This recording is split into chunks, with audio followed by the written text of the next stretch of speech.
Good afternoon, students. We are going to discuss about the indirect economic values of biodiversity. In the last class, we had discussed about the direct economic values of biodiversity. In this class, we will discuss about the indirect economic values of biodiversity. This is what we had discussed in the last class. I will refresh it. Based on the economic terms, biodiversity can be classified into use value and non-use values of biodiversity. And the use value consists of direct values, which we had discussed in last class. This class we will discuss about indirect values. Option values, non-use value includes bequest value and existence value. Indirect values, it deals primarily with the functions or ecosystems. Functions of ecosystem do not normally appear in national accounting systems, but they may outweigh direct values when they are computed. ഇപ്പോൾ എക്കോസിസ്റ്റത്തിൻ്റെ functions ആണ് അല്ലെങ്കിൽ ബയോഡൈവേഴ്സിറ്റിൻ്റെ functions ആണ് indirect വാല്യൂസിൽ വരുന്നത്. ഇത് കാരണം നമുക്ക് പിന്നെ income ഒന്നും ഉണ്ടല്ല, അത് വരുമാനമൊന്നും ഇല്ലാത്ത വാല്യൂസ് ആണ് ഇൻഡയറക്റ്റ് വാല്യൂസ്. ഇത് നമ്മുടെ ഇൻകത്തിൽ റിഫ്ലക്റ്റ് ചെയ്യുമൊന്നുമില്ല, അതായത് നാഷണൽ അക്കൗണ്ട്സിലോ അല്ലെങ്കിൽ നാഷണൽ ഇൻകത്തിലൊന്നും ഇത് റിഫ്ലക്റ്റ് ചെയ്യില്ല. പക്ഷെ ഇതിൻ്റെ ഒറിജിനൽ വാല്യൂ എടുത്തു കഴിഞ്ഞാൽ അത് ഡയറക്റ്റ് വാല്യൂവിനെക്കാട്ടും എത്രയോ മടങ്ങ് വലുതാണ് ഇൻഡയറക്റ്റ് വാല്യൂസ് കാരണമുള്ള നമുക്ക് കിട്ടുന്ന benefits. It reflects the value of biological diversity to society locally or at large rather than to individuals or corporate entities. ഇപ്പം ബയോഡൈവേഴ്സിറ്റി കാരണം ഉണ്ടാകുന്ന ബെനിഫിറ്റ്സ്, അതൊരു സൊസൈറ്റിക്ക് ഉണ്ടാകുന്ന ബെനിഫിറ്റ്സ് അല്ലെങ്കിൽ ഒരു ഇൻഡിവിജ്വൽസിനോ അല്ലെങ്കിൽ ഒരു ബിസിനസ്സിനോ ഉണ്ടാകുന്ന ബെനിഫിറ്റ്സ് ആണ് ഇത് റിഫ്ലക്റ്റ് ചെയ്യുന്നത്, ഇൻഡയറക്റ്റ് വാല്യൂസ് റിഫ്ലക്റ്റ് ചെയ്യുന്നത്. Direct values often derive from indirect values because harvested species of plants and animals are supported goods and services provided by their environment. അപ്പോൾ ഡയറക്റ്റ് വാല്യൂസ് ഡിറൈവ് ചെയ്യുന്നത് indirect വാല്യൂസിൽ നിന്നാണ്. അപ്പോൾ indirect വാല്യൂസിൽ നിന്ന് കിട്ടുന്ന സാധനങ്ങളാണ് direct വാല്യൂസിന് കാരണമാകുന്നത്. അപ്പം നമ്മൾ ഹാർവെസ്റ്റ് ചെയ്യുന്നത്, അതായത് നമ്മൾ ബയോഡൈവേഴ്സിറ്റിയിൽ നിന്ന് ഹാർവെസ്റ്റ് ചെയ്യുന്ന എനിമൽസും പ്ലാന്റ്സും ഒക്കെയാണ് നമ്മൾ ഗുഡ്സ് ആൻഡ് സർവീസസ് ആയിട്ട് മാർക്കറ്റ് ചെയ്യുന്നത്. അല്ലെങ്കിൽ ഡയറക്റ്റ് വാല്യൂസ് ആയിട്ട് നമ്മൾ മാർക്കറ്റ് ചെയ്യുന്നത് എന്താണ്? ഇൻഡയറക്റ്റ് വാല്യൂസിൽ നിന്ന് ഡിറൈവ് ചെയ്ത സാധനങ്ങളാണ്. അതുകൊണ്ടാണ് ഡയറക്റ്റ് വാല്യൂസ് ഇൻഡയറക്റ്റ് വാല്യൂസിൽ നിന്നാണ് ഡിറൈവ് ചെയ്യുന്നതെന്ന് പറയുന്നത്. രണ്ട് ടൈപ്പ് ഇൻഡയറക്റ്റ് വാല്യൂസ് ആണുള്ളത്, നോൺ കൺസെപ്റ്റീവ് യൂസും ഓപ്ഷൻ വാല്യൂസും. അതിന് നോൺ കൺസെപ്റ്റീവ് യൂസിൽ 3 ടൈപ്പ് ഉണ്ട്: social values, ethical values and aesthetic values. അപ്പം നിങ്ങളുടെ സിലബസിൽ തന്നിരിക്കുന്നത് എത്തിക്കൽ values and aesthetic values of biodiversity ആണ്. പിന്നെ direct and indirect benefits of biodiversity ആണ് നിങ്ങളുടെ സിലബസ് തന്നിരിക്കുന്നത്. അപ്പോൾ ഇതിലൂടെ നമ്മൾ എത്തിക്കൽ വാല്യൂസും എസ്തെറ്റിക് വാല്യൂസും നമ്മൾ ഇൻഡയറക്റ്റ് വാല്യൂസിലാണ് ഡിസ്കസ് ചെയ്യേണ്ടത്. അപ്പോൾ എത്തിക്കൽ ആൻഡ് എസ്തെറ്റിക് വാല്യൂസ് സെപ്പറേറ്റ് ചോദിച്ചു കഴിഞ്ഞാൽ നമ്മൾ എന്ത് ചെയ്യണം? ഈ നോട്ട്സ് നിന്ന് വേണം അതെടുത്തിട്ട് എഴുതാൻ. അതായത് ഇൻഡയറക്റ്റ് വാല്യൂസിൽ പെടുന്നതാണ് എത്തിക്കൽ ആൻഡ് എസ്തെറ്റിക് വാല്യൂസ്. അപ്പോൾ ഇതിൻ്റെ അകത്താണ് അത് ഡിസ്കസ് ചെയ്യേണ്ടത്. അപ്പോൾ അത് സെപ്പറേറ്റ് ഡിസ്കസ് ചെയ്യേണ്ട ആവശ്യമില്ല. അപ്പോൾ ഇതിൻ്റെ അകത്തുനിന്ന് നിങ്ങൾ എന്ത് ചെയ്യണം? അത് ചോദ്യം ചോദിച്ചു കഴിഞ്ഞാൽ ഇതിൻ്റെ അകത്തുനിന്ന് വേണം എടുത്ത് എഴുതാൻ. അപ്പോൾ ഡയറക്റ്റ് ആൻഡ് ഇൻഡയറക്റ്റ് വാല്യൂസ് ചോദിച്ചാൽ ആ ഡയറക്റ്റ് വാല്യൂസ് എന്തൊക്കെയാണെന്ന് എഴുതണം, ഇൻഡയറക്റ്റ് വാല്യൂസ് എന്താക്കുകയെന്ന് എഴുതണം. ഇതുകൂടാതെ ചിലപ്പോൾ എത്തിക്കൽ ആൻഡ് എസ്തെറ്റിക് വാല്യൂസ് ചോദിച്ചു കഴിഞ്ഞാൽ എത്തിക്കൽ വാല്യൂസും എസ്തെറ്റിക് വാല്യൂസും ഇൻഡയറക്റ്റ് വാല്യൂസാണ്, അത് ഒരു ടൈപ്പ് ഓഫ് നോൺ കൺസെപ്റ്റീവ് യൂസാണ് എന്ന് പറഞ്ഞിട്ട് വേണം എഴുതാൻ. പിന്നെ അതെന്താണെന്ന് എഴുതണം. അപ്പോൾ 2 ടൈപ്പ് ഇൻഡയറക്റ്റ് വാല്യൂസ് ആണുള്ളത്, നോൺ കൺസെപ്റ്റീവ് യൂസും ഓപ്ഷൻ വാല്യൂസും. അതിൽ നോൺ കൺസെപ്റ്റീവ് യൂസ് വരുന്നതാണ് social value, ethical value and aesthetic value. പിന്നെ നോൺ കൺസെപ്റ്റീവ് യൂസ് ഉണ്ട്, ഓപ്ഷൻ വാല്യൂസ് ഉണ്ട്. അതിൽ നോൺ കൺസെപ്റ്റീവിൽ social, ethical and aesthetic values ഉണ്ട്. അപ്പോൾ ആദ്യം നമ്മൾ ഡിസ്കസ് ചെയ്യുന്നത് നോൺ കൺസെപ്റ്റീവ് വാല്യൂസ് ആണ്. But they are the indirect values of ecosystem functions such as watershed protection, photosynthesis, regulation or climate and production of soil, pollination, habitat for other species. അപ്പോൾ non consumptive values എന്ന് പറയുന്നത് indirect values ആണ്. അതായത് എക്കോസിസ്റ്റത്തിൻ്റെ indirect values ആണ്. Non consumptive values, അതായത് നമുക്കിത് ഡയറക്റ്റായിട്ട് നമുക്ക് ബെനിഫിറ്റ് കിട്ടുന്നില്ല, പക്ഷേ ഇൻഡയറക്റ്റായിട്ട് നമുക്ക് ഇതുവഴി നോൺ കൺസെപ്റ്റീവ് വാല്യൂസ് വഴി കുറേ അധികം ബെനിഫിറ്റ്സ് കിട്ടുന്നുണ്ട്. അപ്പോൾ അതിൽ വരുന്നതാണ് വാട്ടർ ഷെഡ് പ്രൊട്ടക്ഷൻ, അതായത് നമ്മൾ ബാക്ക് വാട്ടേഴ്സൊക്കെ പ്രൊട്ടക്റ്റ് ചെയ്യുന്നത്, കായലും കടൽ തീരമൊക്കെ പ്രൊട്ടക്റ്റ് ചെയ്യുന്നത്. പിന്നെ ഫോട്ടോസിന്തസിസ്, അപ്പോൾ ഫോട്ടോസിന്തസിസ് വഴി പ്ലാന്റ്സ് എനർജി ഉണ്ടാക്കുന്നുണ്ട്, അതാണ് നമ്മൾ ഫുഡ് ചെയിൻ വഴി നമുക്കും കിട്ടുന്നത്. പിന്നെ റെഗുലേഷൻ ഓഫ് ക്ലൈമറ്റ്, അതായത് ഈ ബയോഡൈവേഴ്സിറ്റി ക്ലൈമറ്റ് റെഗുലേഷനെ ഹെൽപ്പ് ചെയ്യുന്നുണ്ട്, അതുവഴി നമ്മൾ ബെനിഫിറ്റ് അതാകുന്നുണ്ട്. പിന്നെ സോയിൽ പ്രൊഡക്ഷൻ, ഈ സോയിൽ നിന്നാണ് നമ്മൾ ക്രോപ്സ് ഒക്കെ കൾട്ടിവേറ്റ് ചെയ്യുന്നത്, അപ്പോൾ ഇൻഡയറക്റ്റായിട്ട് നമ്മൾ ഈ സോയിൽ പ്രൊഡക്ഷൻ വഴി ബെനിഫിറ്റ് എടുക്കുകയാണ് ചെയ്യുന്നത്. പിന്നെ പോളിനേഷൻ, അതായത് പ്രൊഡക്ഷന് അഗ്രികൾച്ചർ പ്രൊഡക്ഷൻ ഇമ്പോർട്ടൻ്റ് ആണ് പോളിനേഷൻ, അപ്പോൾ അതുവഴി നമ്മൾ ബെനിഫിറ്റ് എടുക്കുന്നുണ്ട്. പിന്നെ ഹാബിറ്റേറ്റ്, നമ്മുടെ ഹാബിറ്റേറ്റ് ആയിട്ട് ഇത് ആക്ട് ചെയ്യുന്നുണ്ട്. അപ്പോൾ നോൺ കൺസെപ്റ്റീവ് വാല്യൂസ് 3 ടൈപ്പ് ഉണ്ട്: എത്തിക്കൽ values, aesthetic values and social values. അപ്പോൾ അത് 3 നമുക്ക് ഡിസ്കസ് ചെയ്യാം. അപ്പോൾ ആദ്യം നമ്മൾ ഡിസ്കസ് ചെയ്യുന്നത് നോൺ കൺസെപ്റ്റീവ് വാല്യൂസ് ആണ്. അതിൽ 3 ടൈപ്പ് ഡിസ്കസ് ചെയ്യണം. അതാണ് social values, ethical values and aesthetic values. ഇപ്പോൾ സോഷ്യൽ വാല്യൂസ് ആദ്യം ഡിസ്കസ് ചെയ്യാം. Biodiversity in India particularly is important for its religious, spiritual and other cultural uses. Many plants and animals have ritual significance. The entire ecosystem is utilized for culture and spiritual purpose. അപ്പോൾ നമ്മുടെ ഇന്ത്യയുടെ biodiversity നമ്മുടെ കൾച്ചറിനെ, നമ്മുടെ spiritual കാര്യങ്ങളെ, religious കാര്യങ്ങളൊക്കെ നല്ലോണം influence ചെയ്യുന്നുണ്ട്. അതായത് നമ്മൾ ആനിമൽസിനും പ്ലാന്റ്സിനും ഒക്കെ നമ്മൾ ആരാധിക്കുന്നുണ്ട്, പണ്ട് കാലം മുതൽ ആരാധിക്കുകയും സംരക്ഷിക്കുകയൊക്കെ ചെയ്യുന്നുണ്ട്. അത് നമ്മുടെ കൾച്ചറിൻ്റെ ഭാഗമാണ്. അപ്പം നമ്മുടെ സ്പിരിച്വലിൻ്റെ ഭാഗമായിട്ട് നമ്മൾ ആനിമൽസിനെ ആരാധിക്കുന്നു, പിന്നെ കൾച്ചറിൻ്റെ ഭാഗമായിട്ട് നമ്മൾ ആനിമൽസിനെയും പ്ലാന്റ്സിനും ഒക്കെ പ്രൊട്ടക്റ്റ് ചെയ്യുന്നു. അപ്പോൾ ഇന്ത്യയുടെ കൾച്ചറിൻ്റെ ഒരു ഭാഗം തന്നെയാണ് ഇന്ത്യയുടെ ബയോഡൈവേഴ്സിറ്റി എന്ന് പറയുന്നത്. അപ്പോൾ അതാണ് സോഷ്യൽ വാല്യൂസിൽ വരുന്നത്. അതായത് ഈ ബയോഡൈവേഴ്സിറ്റി, ഇന്ത്യയുടെ ബയോഡൈവേഴ്സിറ്റി ഇന്ത്യയുടെ റിലീജിയസും സ്പിരിച്വലും പിന്നെ കൾച്ചറിൻ്റെ ഒക്കെ ഇമ്പോർട്ടൻ്റ് ആയിട്ടുള്ള ഭാഗമാണ് ഇന്ത്യയുടെ ബയോഡൈവേഴ്സിറ്റി എന്ന് പറയുന്നത്. അതിൻ്റെ എക്സാമ്പിളാണ് some among auspicious flowers offered in temples are hibiscus offered to goddesses Kali, datura flowers to Shiva, Gujarat shami is used in sacrificial fires, and sacred values was attached to the patches of forest believed to be a adobe of gods and ancestors and utilized only for prayer and related rituals. A network of such sacred groves is still evident in some parts of India. അപ്പോൾ നമ്മൾ ഈ social വാല്യൂസിൻ്റെ എക്സാമ്പിളാണ് പറയുന്നത്. നമ്മൾ ഈ കാളിയുടെ പൂജയ്ക്ക്, അത് God's കാളീൻ്റെ പൂജയ്ക്ക് വേണ്ടിയിട്ട് നമ്മൾ എന്തെടുക്കുന്നുണ്ട്, ഈ ചെമ്പരത്തി പൂ അല്ലെങ്കിൽ ഹിബിസ്കസ് എടുക്കുന്നുണ്ട്. പിന്നെ ശിവൻ്റെ പൂജയ്ക്ക് വേണ്ടിയിട്ട് നമ്മൾ കൂവളം എടുക്കുന്നുണ്ട്. അതേപോലെ തന്നെ വേറൊരു ഫ്ലവറാണ് ഗുജറാത്ത് സ്വാമി എന്നൊക്കെ പറയുന്നത്. സാക്രിഫൈസൽ ഫയേഴ്സിന് വേണ്ടിയിട്ട് യൂസ് ചെയ്യുന്നത്. അത് ഈ ബലി കൊടുക്കാൻ, ബലി ഒക്കെ പറയില്ല, അപ്പോൾ ആ ബലിക്കൊക്കെ നമ്മൾ ഈ ഇത് യൂസ് ചെയ്യുന്നുണ്ട്. മാത്രമല്ല നമ്മുടെ കാവുകളൊക്കെ ഇല്ലേ, അപ്പോൾ കാവുകളൊക്കെ പറയുന്ന പേരാണ് സാക്രഡ് ഗ്രൂവ്സ് എന്ന് പറയുന്നത്. അപ്പോൾ ഇത് നമുക്ക് ഈ കാവുകളിലൊക്കെ നമ്മൾ സംരക്ഷിക്കുന്നത് എന്താണെന്ന് വെച്ചാൽ, ഇത് ദൈവങ്ങളുടെ വാസസ്ഥലം എന്ന നിലയിലാണ് നമ്മൾ ഈ കാവുകളൊക്കെ സംരക്ഷിക്കുന്നത്. അപ്പോൾ അത് നമ്മൾ പ്രെയറിൻ്റെ പർപ്പസ്, അതായത് നമ്മൾ പ്രാർത്ഥിക്കാനും പിന്നെ റിലീജിയസ് റിച്വൽസൊക്കെ നടത്താനും വേണ്ടിയിട്ടാണ് നമ്മളത് കാവുകളൊക്കെ പ്രൊട്ടക്റ്റ് ചെയ്യുന്നത്. അപ്പോൾ കാവുകൾ പ്രൊട്ടക്റ്റ് ചെയ്യുന്ന വഴി നമ്മൾ ബയോഡൈവേഴ്സിറ്റിനെയും കൂടിയാണ് പ്രൊട്ടക്റ്റ് ചെയ്യുന്നത്. അതാണ് സോഷ്യൽ വാല്യൂസിൻ്റെ എക്സാമ്പിൾസ്. പിന്നെയുള്ളതാണ് ethical values. Although economic arguments can be advance to justify the protection of.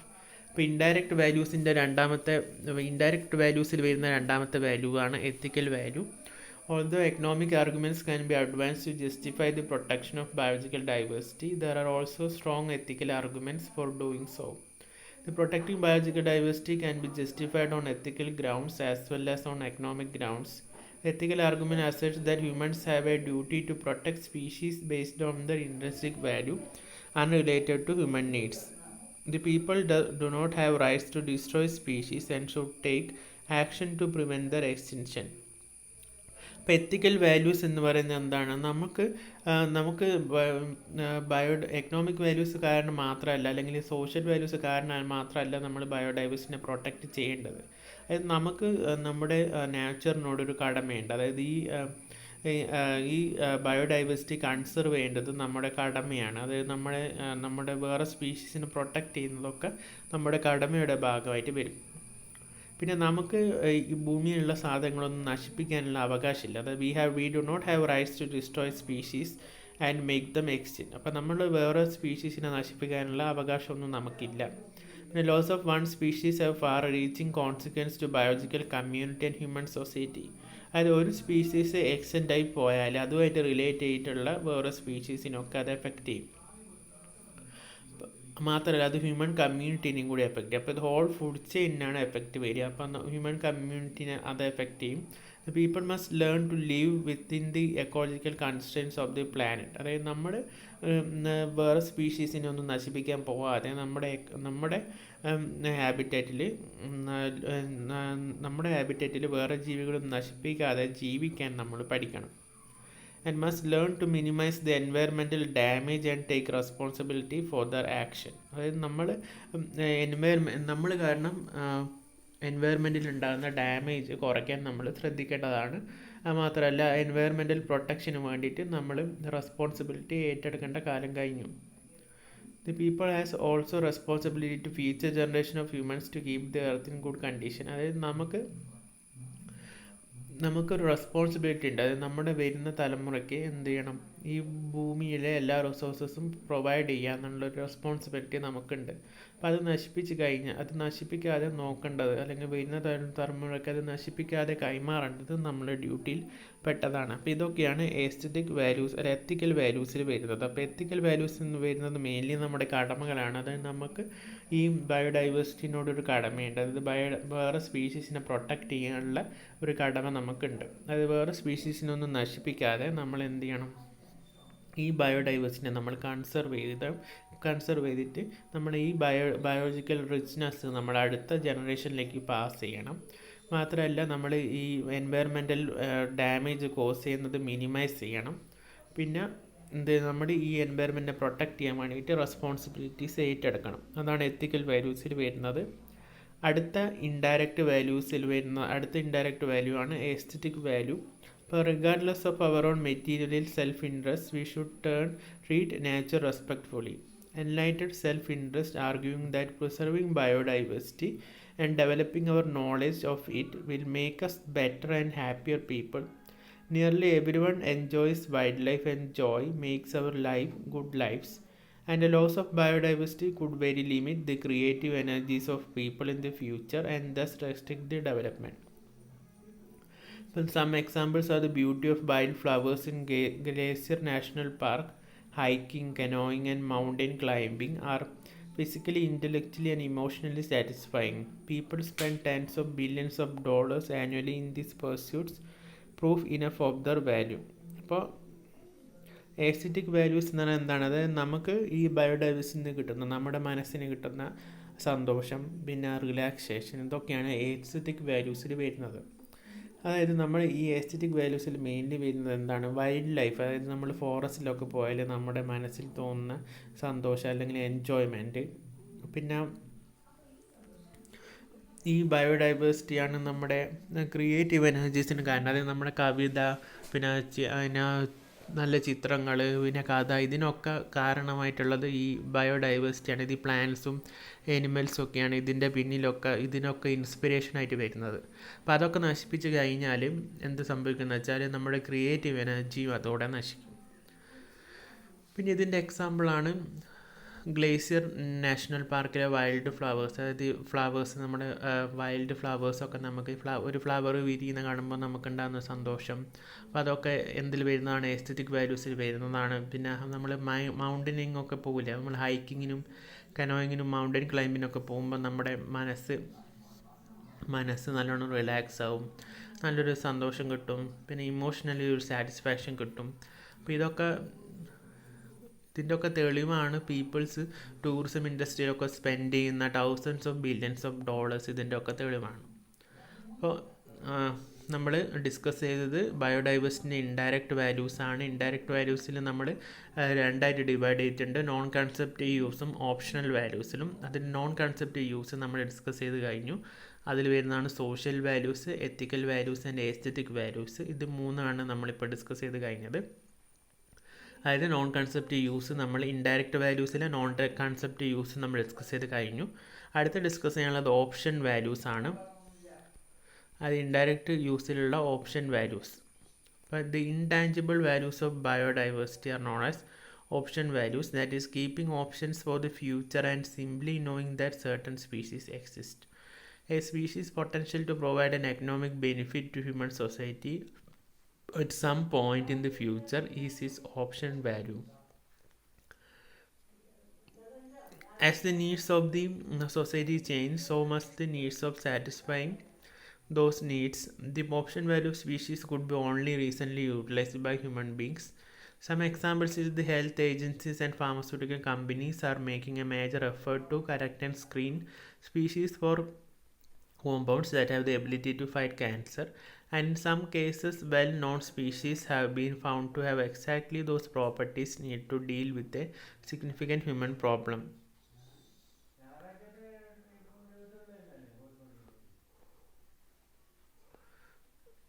അപ്പോൾ ഓപ്ഷൻ വാല്യൂസ് എന്ന് പറഞ്ഞാൽ എന്താണ്? അതായത് നമ്മുടെ ഫ്യൂച്ചർ യൂസസിന് വേണ്ടിയിട്ട് കുറച്ച് ബയോഡൈവേഴ്സിറ്റി പ്രിസർവ് ചെയ്ത് വെക്കുക, അതാണ് ഓപ്ഷൻ വാല്യൂസ് എന്ന് പറയുന്നത്. അപ്പം നമ്മുടെ ഫ്യൂച്ചർ ജനറേഷന് വേണ്ടിയിട്ട് നമ്മൾ എന്ത് ചെയ്യാന്ന് വെച്ചാൽ കുറച്ച് അതായത് നമ്മുടെ ഫ്യൂച്ചർ ജനറേഷൻ്റെ എക്കണോമിക് ബെനിഫിറ്റിന് വേണ്ടിയിട്ട് നമ്മൾ ബയോഡൈവേഴ്സിനെ കൺസർവ് ചെയ്യുന്നതിന് പറയുന്ന പേരാണ് ഓപ്ഷൻ വാല്യൂ എന്ന് പറയുന്നത്. അപ്പം നമ്മുടെ ആവശ്യം മാറും തോറും നമ്മുടെ അത് സാറ്റിസ്ഫൈ ചെയ്യാനുള്ള മെത്തേഡ്സും നമ്മൾ മാറ്റിക്കൊണ്ടിരിക്കുകയാണ്. അപ്പോൾ ഇതിൻ്റെ എക്സാമ്പിളാണ് നമ്മൾ health agencies and pharmaceutical companies extensive research നടത്തിക്കൊണ്ടിരിക്കുന്നത്. പ്ലാന്റ്സും അനിമൽസും എന്നൊക്കെയാണ് നമ്മൾ ക്യാൻസറിനൊക്കെയുള്ള ട്രീറ്റ്മെൻറ്റ്, നമ്മൾ ആൻറ്റി ക്യാൻസർ ഏജൻസ് ഒക്കെ നമ്മൾ ഡിറൈവ് ചെയ്യുന്നത് പ്ലാന്റ്സിൽ നിന്നും അനിമൽസിൽ നിന്നൊക്കെയാണ്. അത് നമ്മൾ ഓൾറെഡി ഡിസ്കസ് ചെയ്ത് കഴിഞ്ഞു. അപ്പോൾ ഇത് ഫ്യൂച്ചർ ജനറേഷന് ഈ ഡിസീസ് ഫൈറ്റ് ചെയ്യാൻ വേണ്ടിയിട്ട് ഹെൽപ്പ് ചെയ്യും. അപ്പോൾ ഓപ്ഷണൽ വാല്യൂസ് എന്ന് പറയുന്നത് നമ്മൾ ഫ്യൂച്ചർ ജനറേഷന് എന്താണ് ബയോഡൈവേഴ്സിറ്റിയുടെ ബെനിഫിറ്റ് എൻജോയ് ചെയ്യാനുള്ള, അല്ലെങ്കിൽ economic benefits of biodiversity enjoy ചെയ്യാനുള്ള ഒരു ഓപ്ഷൻ നമ്മൾ ഫ്യൂച്ചർ ജനറേഷനിൽ കൊടുക്കുകയാണ് ചെയ്യുന്നത്. അതാണ് ഓപ്ഷൻ വാല്യൂ എന്ന് പറയുന്നത്. അതായത് ബയോഡൈവേഴ്സിറ്റി കൺസർവ് ചെയ്യുന്നത് വഴി നമ്മൾ എന്താ ചെയ്യുന്നതെന്ന് വെച്ചാൽ നമ്മുടെ ഫ്യൂച്ചർ ജനറേഷന് കുറച്ച് ബയോഡൈവേഴ്സിറ്റി കണ്ടുണ്ടാകുന്ന എക്കണോമിക് ബെനിഫിറ്റ്സ് എൻജോയ് ചെയ്യാനുള്ള ഒരു ഓപ്പർച്യൂണിറ്റീസ് പ്രൊവൈഡ് ചെയ്യുകയാണ് ചെയ്യുന്നത്. ഇതിൽ വരുന്നതാണ് ഹെൽത്ത് ആൻഡ് ഫാർമസ്യൂട്ടിക്കൽ കമ്പനീസ് നടത്തുന്ന റിസർച്ച്. അതായത് അവർ ക്യാൻസറിനെതിരെയുള്ള മരുന്നുകളൊക്കെ കണ്ടുപിടിക്കുന്നത് ഈ പ്ലാന്റ്സ് എന്നും അനിമൽസ് എന്നൊക്കെയാണ്. അപ്പോൾ അത് നമ്മുടെ ഫ്യൂച്ചർ ജനറേഷനെ ഈ ഡിസീസ് ഫൈറ്റ് ചെയ്യാൻ വേണ്ടിയിട്ട് ഹെൽപ്പ് ചെയ്യും. അപ്പോൾ നോൺ യൂസ് വാല്യൂസിൻ്റെ വാല്യൂ ആണ് നമ്മൾ ഡിസ്കസ് ചെയ്യാൻ പോകുന്നത്. Valuing non use values. Non use values including bequest and existence values are usually always measured using some form of CBM and cultural values. അപ്പോൾ ഇത് ആവശ്യമില്ല നമുക്ക്. അപ്പോൾ ഈ സ്ലൈഡ് നമുക്ക് ഒഴിവാക്കാം. അപ്പോൾ എക്കണോമിക് വാല്യൂസ് മെയിൻലി ക്ലാസിഫൈ ചെയ്തിരിക്കുന്നത് എന്തായിട്ടാണ്? ഡയറക്റ്റും ഇൻഡയറക്റ്റ് ആയിട്ടാണ്. അപ്പോൾ ഡയറക്റ്റും ഇൻഡയറക്റ്റും നമ്മൾ ഡിസ്കസ് ചെയ്ത് കഴിഞ്ഞു. അപ്പോൾ ഡയറക്റ്റ് വാല്യൂസിൽ 2 ടൈപ്പ് ഉണ്ടായിരുന്നു, അത് നമ്മൾ ഡിസ്കസ് ചെയ്തു. ഇൻഡയറക്റ്റിലും 2 ടൈപ്പാണുള്ളത്. അതിൽ വരുന്നതാണ് ഓപ്ഷൻ വാല്യൂവും പിന്നെ നോൺ കൺസെപ്റ്റീവ് വാല്യൂസും. അത് നോൺ കൺസെപ്റ്റീവ് വാല്യൂസിൽ വരുന്നതാണ് സോഷ്യൽ വാല്യൂസ്, അത് നമ്മൾ ഡിസ്കസ് ചെയ്തു. എത്തിക്കൽ വാല്യൂസ് ഡിസ്കസ് ചെയ്തു.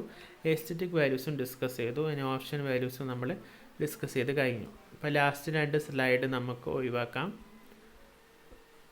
അതായത് വാല്യൂയിങ് നോൺ യൂസ് വാല്യൂസ് എന്ന് പറഞ്ഞ സ്ലൈഡും എക്കണോമിക് വാല്യൂസ് എന്ന് പറയുന്നത് അത് മൊത്തത്തിൽ കൺക്ലൂഡ് ചെയ്യുന്ന ഒരു സ്ലൈഡാണ്. അപ്പോൾ അതും വേണ്ട. അപ്പോൾ ഈ 2 സ്ലൈഡ് നമുക്ക് ഒഴിവാക്കാം. അപ്പോൾ direct and indirect economic benefits of biodiversity ചോദിച്ചു കഴിഞ്ഞാൽ ഈ 2 ക്ലാസ് കമ്പൈൻ ചെയ്ത് എഴുതുക. ഈ ക്ലാസ്സിലുള്ള ലാസ്റ്റ് 2 സ്ലൈഡ്സ് നമ്മൾ ഒഴിവാക്കിയിട്ടുണ്ട്, അത് എഴുതണ്ട. പിന്നെ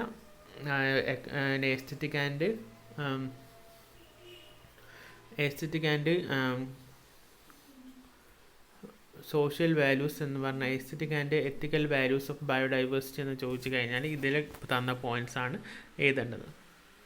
താങ്ക് യു.